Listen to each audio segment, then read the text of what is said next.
आशा करता हूँ दोस्तों आप सभी बहुत अच्छे होंगे। मेरा नाम है राज राठौर और आपका मेरे इस सुपर माइंडसेट चैनल में स्वागत है। तो दोस्तों इस चैनल में हम एक बहुत ही अच्छे सीरीज लेके आए हैं जिसमें हम लाइफ चेंजिंग बुक्स को लेके आ रहे हैं आपके बीच। और जो सबसे पहला बुक लेके आया हूँ मैं, उसका नाम है सफलता की राह। दोस्तों इस बुक का हमने 8 अध्याय पहले ही पूरा कर चुका है, पहले ही वीडियो बना चुका है। अब हम जा रहे हैं 9वें अध्याय की ओर। अगर आपने नहीं देखा तो एक बार जाइए, जरूर देखिए, सभी आपके लिए बहुत आवश्यक है। तो दोस्तों आज हम जिस टॉपिक के बारे में बात करने वाले हैं वो हमारे युवा अवस्था में सभी के साथ, चाहे वो एक लड़के की बात हो या फिर लड़कियों की बात हो, सभी के साथ ये चीजें होती हैं। सभी को इस चीज से होकर गुजरना होता है, पर हम इस चीज को कभी कभी सही तरीके से नहीं लेते। इस वजह से हम अपने लक्ष्य को पाने में बहुत देर कर देते हैं या फिर वहां तक पहुंचते ही नहीं। तो चलिए दोस्तों आज इस बारे में बात करते हैं। और जो 9वां अध्याय है इसका नाम है प्रेम, बाधा या उत्प्रेरक। दोस्तों प्यार तो जीवन का आधार है, प्रेम ही ईश्वर है। कहा भी गया है ढाई आखर प्रेम का पढ़े सो पंडित होए। लेकिन दोस्तों गलत समय पर अगर इस खिंचाव में खींचे गए तो आपका पूरा जीवन बर्बाद हो सकता है। मुझसे अक्सर पूछा जाता है कि क्या यह संभव नहीं कि बॉयफ्रेंड या फिर गर्लफ्रेंड आपकी पढ़ाई में मदद करे, आपको मोटिवेट करे, आपको करियर के प्रति सचेत करे और जीवन में कुछ बनने के लिए हमेशा प्रेरित करे। और अगर ऐसा है तो इसमें गलत क्या है फिर? दोस्तों मेरी नजरों में इसमें कुछ गलत नहीं है। एक प्यार पर आधारित रिश्ता जीवन में सकारात्मक दृष्टिकोण देता है। हमेशा कोई हमारे पास है या एहसास देता है, अकेलापन महसूस नहीं होने देता। अगर हमें कभी कोई असफलता मिलती भी है या कोई दुख आता भी है तो हमें ऐसा लगता है जैसे हमारे पास कोई तो है जिसके साथ हम इसे बांट सकते हैं। लेकिन हमें कुछ चीजों को लेकर बहुत सावधान रहना होगा दोस्तों। इससे पहले उन बातों पर जाऊं, यह समझना जरूरी है कि किस प्रक्षेप में ये बात की जा रही है। दोस्तों जीवन में सबसे बड़ा सुख क्या है? मेरी व्यक्तिगत राय में स्वस्थ शरीर के बाद सबसे बड़ा जो सुख है वह है अपने पैरों पर खड़ा होना। इससे बड़ा कोई और सुख नहीं है दोस्तों। अगर व्यक्ति अपने पैरों पर खड़ा नहीं है तो बाकी सारे सुख शून्य लगने लगते हैं। उदाहरण के तौर पर आप में से बहुत ज्यादातर लोग हष्ट-पुष्ट हैं, आपके पास अच्छे माँ बाप हैं, अच्छे दोस्त भी होंगे, पर क्या बेरोजगार होने का दर्द इससे कम हो जाता है? दोस्तों एक शब्द होता है प्राथमिकता। आपकी प्रायोरिटी क्या है? जीवन के जिस पड़ाव से आप गुजर रहे हैं, इस पड़ाव में सिर्फ एक ही प्राथमिकता आपकी होनी चाहिए और वह है कैरियर। अर्जुन की एक तीर की तरह नजर चिड़िया की आंखों पर होनी चाहिए। अगर नजर हटी तो समझो आपका लक्ष्य आपके हाथ से फिसला। ऐसे में क्या कुछ ऐसा करना आप अफोर्ड कर सकते हैं? क्या यह ज्यादा अच्छा नहीं है कि पहले आप करियर को अच्छे से बनाएं और कुछ समय के लिए रिलेशनशिप में ना पड़े? क्या यह छोटा सा बलिदान दोस्तों आप नहीं कर सकते? दोस्त यह मत सोचिए कि आप किसी रिलेशनशिप के बिना अकेले हो जाएंगे।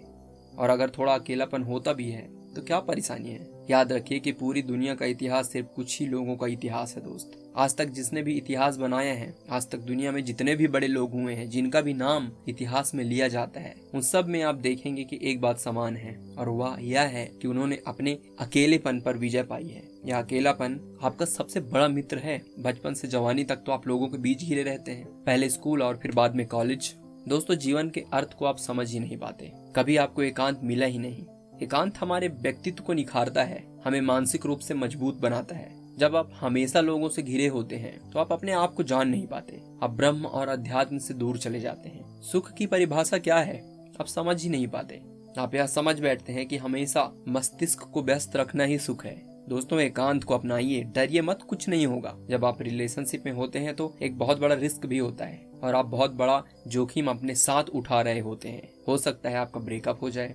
ऐसे में आपकी मानसिक स्थिति और तैयारी पूरी तरह से पटरी से उतर जाती है। आपके पार्टनर के साथ विवाह को लेकर अनिश्चितता आपको परेशान कर सकती है। ऐसा भी हो सकता है कि आपका पार्टनर जीवन में आपसे आगे निकल जाए और आप वहीं पर रह जाएं। ऐसे में यह उम्मीद लगाना कि वह इंसान आपका इंतजार करता रहेगा, दोस्तों यह ना तो उचित है और ना ही व्यवहारिक। एक बहुत बड़ी समस्या यह भी होती है कि आप एक तरफा प्यार में भी कभी कभी फंस जाते हैं। इससे आपकी मनोवैज्ञानिक दशा पर दुष्प्रभाव पड़ता है। आप जिससे एक तरफा प्यार करेंगे उसको इस बात से कोई फर्क ही नहीं पड़ता कि आप क्या करते हैं, लेकिन आप मन ही मन उसे अपनी दुनिया मान बैठते हैं। आपको ऐसा लगता है कि आप उसके बिना रह ही नहीं पाएंगे। वह व्यक्ति आपको परफेक्ट बिना किसी गलती के लगना शुरू कर देता है और अगर उसकी शादी कहीं हो गई, आप सिर्फ इस विचार से ही विचलित हो जाते हैं। ऐसा भी संभव है कि आप डिप्रेशन में चले जाएं या आपके मन में आत्मघाती विचार आने लगे। दोस्तों आपको इस बात की कदर नहीं होगी कि आपके माँ बाप जिन्होंने आपको पालने में अपना पूरा जीवन बिता दिया, अपना पूरा यौवन न्यौछावर कर दिया, उनके लिए भी आपको कुछ करना चाहिए। आपकी मन की स्थिति सिर्फ यह होगी कि यह लड़का या फिर यह लड़की मुझे मिल जाए तो मैं खुश रहूंगा, अन्यथा मैं दुखी रहूंगा। दोस्तों कल्पना कीजिए कि कल को आपका विवाह आपके उस मनचाहे व्यक्ति के साथ हो जाती है और आपके पास आमदनी का कोई स्रोत ही नहीं है। कैसा लगेगा आपको? आपके पास एक अच्छी पत्नी या पति हो सकता है, लेकिन अंदर ही अंदर आप घूरते रहेंगे, हर समय एक कैद पक्षी की तरह। जीवन की असलियत तब आपके सामने होगी और कुछ ही दिनों में वो सारी खुशियां चली जाएगी। युवा अवस्था में एक महत्वाकांक्षी व्यक्ति के लिए बेरोजगार होना सबसे ज्यादा अपमान और उदासी की बात है दोस्त। बेरोजगारी का जीवन में हर पल एक श्राप सा लगता है, हर समय एक तनाव, एक उलझन, एक अनिश्चितता जो हमें खाई जाती है। और यह मानसिक स्थिति लड़कों और लड़कियों दोनों की होती है। आजकल हर लड़की भी उतना ही अपने पैरों पर खड़ा होना चाहती है जितना कि एक लड़का। आज के समय में कोई भी लड़की मात्र गृहिणी बनकर नहीं रहना चाहती। किसी लड़की को आज यह मंजूर नहीं कि छोटी छोटी चीजों के लिए उसे अपने पति से पैसे मांगने पड़े। अगर आप किसी के प्रति बहुत ज्यादा झुकाव रखते हैं तो क्या उससे बाहर निकला जा सकता है? सबसे पहले तो दोस्त यह समझिए कि भावनात्मक लगाव से छुटकारा पाना है तो आपको किसी चीज से लगाव करना होगा। उदाहरण के तौर पर एक लड़की डॉल से खेलती है, उसकी कोई बहुत पसंदीदा गुड़िया है। जैसे ही आप उस लड़की से उस गुड़िया को खींचते हैं या फिर वापस लेने की कोशिश करते हैं तो वह रोने लगती है। उस समय वो गुड़िया ही उसके लिए सब कुछ है, क्योंकि वो लड़की उससे बहुत लगाव रखती है। लेकिन जब लड़की बड़ी होकर स्कूल जाती है तो उसे किसी लड़के से प्यार हो जाता है और तब वह उससे जुड़ जाती है। उस समय क्या वो गुड़िया उसके लिए कुछ मायने रखती है? उसका गुड़िया के प्रति आकर्षण खत्म हो जाता है और किसी लड़के से वो आकर्षण जुड़ जाता है। किसी भी आकर्षण को खत्म करना है तो आपको उसे नजरअंदाज नहीं करना है, वरना आप और ज्यादा उसकी तरफ खींचे चले जाएंगे। आपको किसी दूसरी चीज से अपने आप को जोड़ना होगा जिससे आप उसे दिमाग से निकाल सके। कुछ भी ऐसा शौक या आपका कोई जुनून, कोई भी ऐसी चीज जिसे करके आप बहुत आनंद महसूस करते हैं, उसमें डूबिए। धीरे धीरे आप अपने आप को पालेंगे। आपको एकांत जो अब तक दुखी करता था, अचानक वह आपको सुख देने लगेगा। दोस्तों आसान रास्तों के पीछे मत भागिए। अगर आपको लगता है कि कोई रास्ता मुश्किल है लेकिन उस पर चलकर आपको ज्यादा स्थायी सुख मिल सकता है तो आप उसकी ओर जाइए। अभी आपकी मन की स्थिति यह हो सकती है कि उस व्यक्ति के बिना जिसके साथ आप जुड़े हैं आपका जीवन ही संभव नहीं है, लेकिन धीरे धीरे आपको यह आभास हो जाएगा कि वह आपकी एक क्षणिक मानसिक दशा थी और कुछ नहीं। आपको अभी तक जिस व्यक्ति में भगवान नजर आ रहा था वह भी एक मनुष्य है। वो भी जब सुबह उठता है तो शौच को जाता है, उसके भी मुंह से बदबू आती है, उसे भी काम, क्रोध, लोभ, मोह और अहंकार उतने ही प्रभावित करते हैं जितना कि दोस्तों आपको।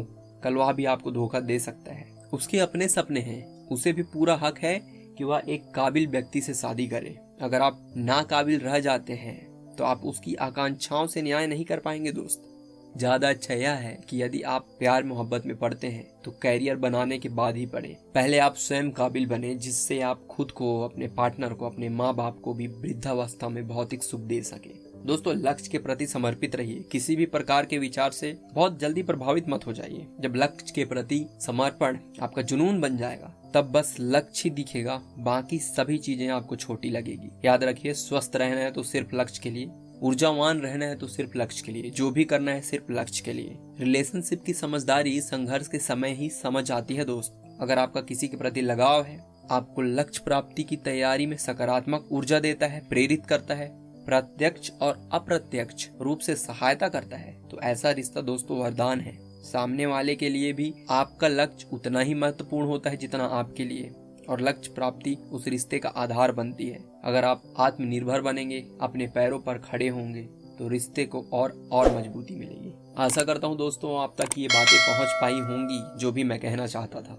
तो दोस्तों जाने से पहले यही कहना चाहूंगा कि बड़ों को नमस्ते और छोटों को प्यार। छोटी सी जिंदगी है, एंजॉय करो यार। तो मिलते हैं अगले अध्याय में, तब तक के लिए खुश रहिए, पढ़ते रहिए। This is Raj Rathore.